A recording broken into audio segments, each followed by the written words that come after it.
नमस्कार विद्यार्थियों, एक बार फिर स्वागत है आपका अपने YouTube चैनल ज्योग्राफी हब 890 पर। मैं आभा प्रजापति। चलिए शुरू करते हैं पढ़ने पढ़ाने का सिलसिला।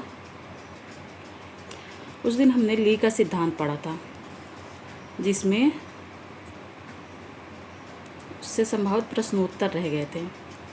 तो चलिए आज शुरू करते हैं। प्रश्न नंबर 1, ली ने जनसंख्या प्रवास को कितने कारणों का परिणाम बताया है? नंबर 1 4 कारकों का, नंबर 2 6 कारकों का, नंबर 3 7 कारकों का, या नंबर 4 3 कारकों का। तो उत्तर क्या है? 4 कारकों का।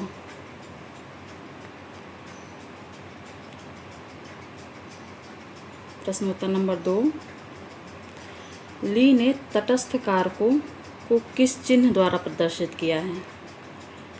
नंबर 1 धन द्वारा, नंबर 2 ऋण द्वारा, नंबर 3 शून्य द्वारा, या नंबर 4 डॉलर द्वारा। उत्तर क्या होगा? शून्य द्वारा। प्रश्नोत्तर नंबर 3, ली ने अपना सिद्धांत किस वर्ष प्रस्तुत किया? नंबर 1 1966 में, नंबर 2 1855 में, नंबर 3 1785 में, या नंबर 4 1955 में। क्या होगा इसका आंसर? 1966 में।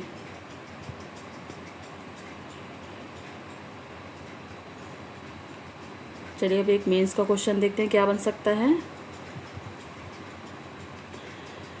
एफ.एस. ली के सिद्धांत का परिचय देते हुए प्रवास की धारा संबंधी परिकल्पना को स्पष्ट कीजिए 150 शब्दों में।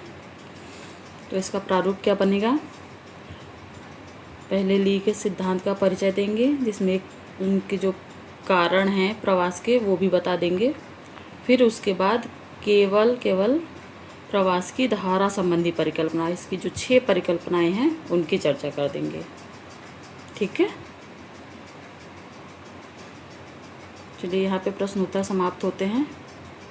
आगे का सिद्धांत देखते हैं कौन सा है। आगे का सिद्धांत है सोपानी संचलन model, step wise movement model. यह मॉडल रेवेनस्टीन की संकल्पना में द्वितीय सामान्यीकरण अवस्थाओं में प्रवास, माइग्रेशन इन फेजेस पर आधारित है। पहले हमने रेवेनस्टीन का मॉडल पढ़ा था, उसमें उन्होंने बताया था अवस्थाओं में प्रवास, उसी पर आधारित है कि किसी तीव्र वृद्धि वाले नगर के लिए उसके समीपवर्ती ग्रामीण क्षेत्र की जनसंख्या ही सर्वप्रथम प्रवास करती है। मान लीजिए यहाँ पर कोई नगर है और आसपास गांव हैं चारों तरफ, मान लीजिए, तो यहाँ पर दूरवर्ती क्षेत्र के लोग बाद में आएंगे। सबसे पहले जो पास के गांव के क्षेत्र के हैं, गांव के लोग हैं जो पास वाले, वो सबसे पहले इस नगर में प्रवास करेंगे। प्रवास के कारण उत्पन्न रिक्तियों की पूर्ति अपेक्षाकृत अधिक दूरवर्ती जनपदों के निवासियों द्वारा होती है। फिर जब ये स्थान खाली हो जाएंगे तो फिर दूर से लोग आकर के इन गाँवों में, इन क्षेत्रों में, टाउन में बसना शुरू करेंगे। यह क्रम तब तक चलता रहता है जब तक कि उस नगर की आकर्षण शक्ति, पुल फोर्स का अनुभव कई चरणों में होता हुआ दूरवर्ती कृषि फार्मों एवं खेतिहर गाँवों में भी न किया जाने लगे। इस मॉडल के अनुसार जनसंख्या का प्रवास पदानुक्रम या सोपान क्रम या पद सोपान में होता है। अधिवासों के पदानुक्रम के अनुसार सोपानी संचलन की प्रक्रिया को निम्न चित्र द्वारा प्रदर्शित किया गया है।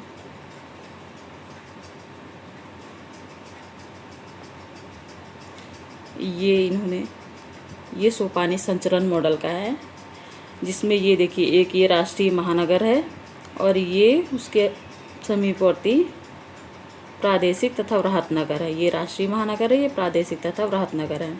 फिर उसके बाद दर्शाया गया है लघु नगर तथा नगरीकृत ग्राम। सबसे पहले यहाँ के लोग यहाँ प्रवास करेंगे, फिर ये जगह खाली हो जाएगी तो फिर इन गाँवों के लोग फिर आगे की ओर प्रवास करेंगे।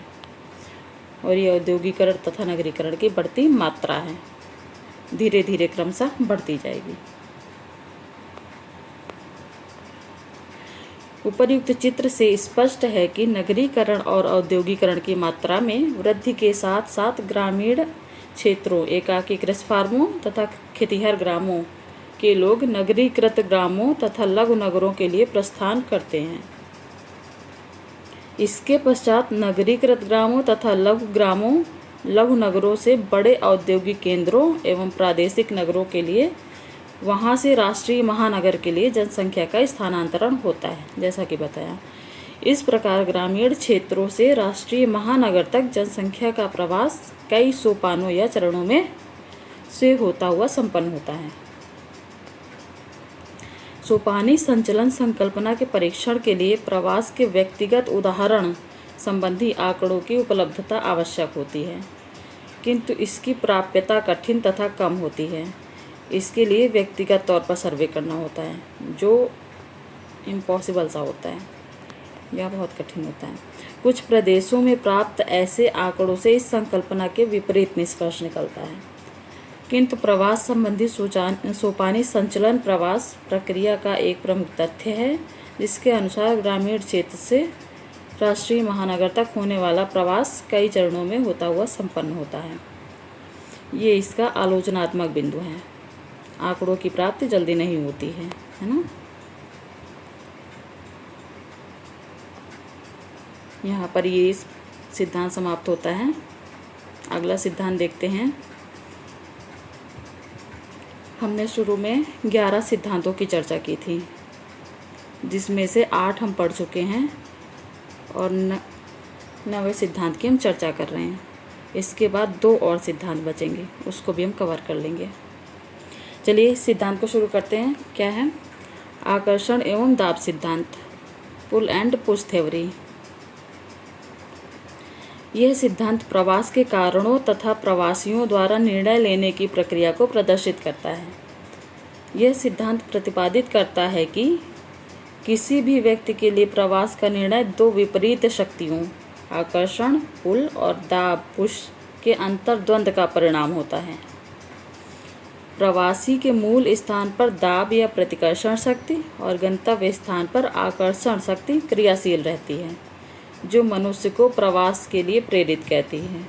जैसे ली ने बहुत डिटेल में बताया है ना। इसमें भी वही है। क्या है? दाब या दबाव शक्ति। यह शक्ति प्रवासी के मूल स्थान पर क्रियाशील होती है, ये मूल स्थान है, और लोगों को अपने निवास स्थान छोड़कर बाहर जाने के लिए बाध्य या प्रेरित करती है। ये निवास स्थान है और यहाँ से जाने के लिए प्रेरित करती है। किसी स्थान पर व्याप्त निर्धनता कारक कौन कौन से हैं जब बाहर जाने के लिए जिम्मेदार? निर्धनता हो गई पहली, तो फिर बेरोजगारी हो गई, काम नहीं है, कम मजदूरी, मान लीजिए मिल भी रही है तो वहाँ पे इनकम बहुत कम हो रही है। अत्याचार एवं उत्पीड़न, कभी कभी होता है कि अत्याचार और उत्पीड़न भी बहुत बढ़ जाता है, तो इस वजह से भी लोग प्रवास करते हैं। युद्ध की स्थिति, जैसे यूक्रेन और रूस से इस समय बहुत ज़्यादा पलायन हुए होंगे।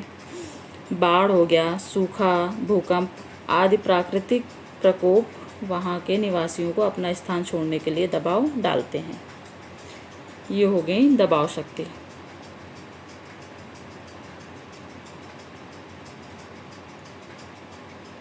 दूसरी कौन सी शक्ति है? आकर्षण या पुल फोर्स। यह शक्ति गंतव्य स्थलों पर विद्यमान होती है, ये यहाँ पर विद्यमान होती है। विभिन्न गंतव्य स्थलों पर उपस्थित सुविधाएं लोगों को बाहर से अपनी ओर आकर्षित करती हैं, जिससे आवासन प्रक्रिया आरंभ होती है। गंतव्य स्थान पर विविध रोजगार के अवसर, ये कारक हैं आकर्षण के। चिकित्सा, शिक्षा, मनोरंजन आदि उच्चतर सुविधाओं की उपस्थिति के परिणाम स्वरूप वह लोगों के आकर्षण के केंद्र बन जाते हैं।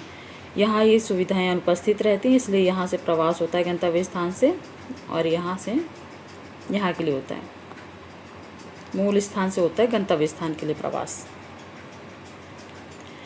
इस प्रकार स्पष्ट है कि किसी स्थान पर दबाव के कारण उत्प्रवास इमिग्रेशन और आकर्षण के कारण आप्रवास इमिग्रेशन ये यहाँ से होता है। इन दोनों स्थितियों के अलावा तीसरी स्थिति भी हो सकती है जिससे दबाव और आकर्षण दोनों ही प्रकार के कारक निष्क्रिय हो जाते हैं। चलिए, इन्होंने तीसरी शक्ति की बात की है, वो देखते हैं कौन से कारक हैं, और किसी भी प्रकार के प्रवास को उत्पन्न नहीं करते हैं।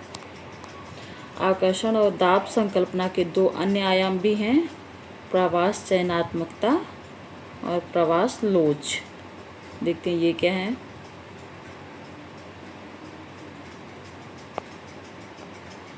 सबसे पहले देखते हैं प्रवास चयनात्मकता, माइग्रेशन सेलेक्टिविटी। प्रवास चयनात्मक होता है। किसी भी देश काल में सभी व्यक्तियों या मानव समूहों में प्रवास की मात्रा या प्रकृति समान नहीं होती है, बल्कि एक व्यक्ति की दूसरे व्यक्ति की तुलना में और एक समूह की दूसरे समूह की तुलना में अधिक प्रवास की संभावना होती है। इस प्रकार के चयनात्मक प्रवास को दो उपवर्गों में बांटा गया है। नंबर आ, विभेदक चयनात्मकता, डिफरेंशियल सिलेक्टिविटी। इसके अंतर्गत आयु, लिंग तथा आर्थिक स्तर में भिन्नता के कारण होने वाले प्रवास को शामिल किया गया है। सामान्यतः बच्चों तथा वृद्ध व्यक्तियों की तुलना में युवा एवं प्रौढ़ लोगों का और स्त्रियों की तुलना में पुरुषों का प्रवास अधिक होता है। इसी प्रकार लंबी दूरी के प्रवास में प्रायः निर्धन लोगों की तुलना में संपन्न लोगों का अधिक प्रवास होता है। जैसे हो गया फॉरेन जाने के लिए पैसे की ज़रूरत होती है, तो बहुत ज़्यादा निर्धन लोग नहीं जा पाते हैं। दूसरा क्या है, व्यावसायिक चयनात्मकता, ऑक्यूपेशनल सेलेक्टिविटी। इसके अंतर्गत व्यक्तियों के व्यवसाय में अंतर के कारण उत्पन्न प्रवास में भिन्नता को समाहित किया जाता है। उदाहरण स्वरूप, व्यवसायी लोगों को श्रमिकों की तुलना में तथा औद्योगिक श्रमिकों में कृषकों की तुलना में अधिक गतिशीलता पाई जाती है। जैसे जो बिजनेस करते हैं वो श्रमिकों की तुलना में अधिक प्रवास करते हैं, और जो औद्योगिक श्रमिक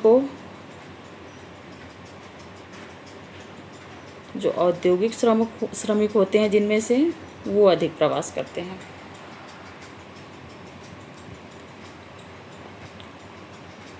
क्योंकि उद्योग हर जगह नहीं होते हैं, कुछ सिलेक्टेड स्थान पर ही होते हैं, इसलिए उनको प्रवास करना पड़ता है। नंबर 2, प्रवास लोच, माइग्रेशन इलास्टिसिटी। इसके अनुसार प्रवास को उत्पन्न करने वाले दबाव अथवा प्रलोभन से विभिन्न व्यक्तियों में अलग अलग प्रतिक्रिया होती है और प्रवास की प्रक्रिया लोचदार होती है। कभी कभी दबाव अथवा आकर्षण के अत्यल्प होने पर ही लोग प्रवास के लिए तत्पर हो जाते हैं, जबकि अनेक बार इन तत्वों के अधिक प्रबल होने अथवा अधिक समय तक प्रभावी होने पर ही लोग प्रवास के लिए बाध्य या तैयार होते हैं। ये प्रवास लोच है। इस तथ्य को ब्रिटेन और ऑस्ट्रेलिया के मध्य होने वाले प्रवास से समझा जा सकता है। कैसे? ऑस्ट्रेलिया के लिए जाने वाले कुछ ब्रिटिश प्रवासी जिन आकांक्षाओं को लेकर प्रवास किए थे, उनकी पूर्ति न होने पर वे निराश होकर ब्रिटेन वापस लौट आए, किंतु उनमें से कितने ही लोगों को लौटने पर स्वदेश में रोजगार नहीं मिला, जिसके कारण वे पुनः ब्रिटेन से ऑस्ट्रेलिया चले गए। ये प्रवास लोच है। इस उदाहरण से स्पष्ट है कि प्रवासी प्रवास से पूर्व अपने मूल स्थान और गंतव्य स्थान पर विद्यमान सुविधाओं और असुविधाओं का अध्ययन करते हैं और तत्पश्चात प्रवास करने अथवा अपने स्थान पर बने रहने का निर्णय लेते हैं। सही बात है ना। पहले जाके देखते हैं शहर में रोज़गार अगर अच्छा मिल गया, मन मुताबिक या सब कुछ मिल गया, सुविधाएं या जो भी, तो वो वहीं पर रह जाते हैं, नहीं तो फिर दूसरी जगह देखते हैं।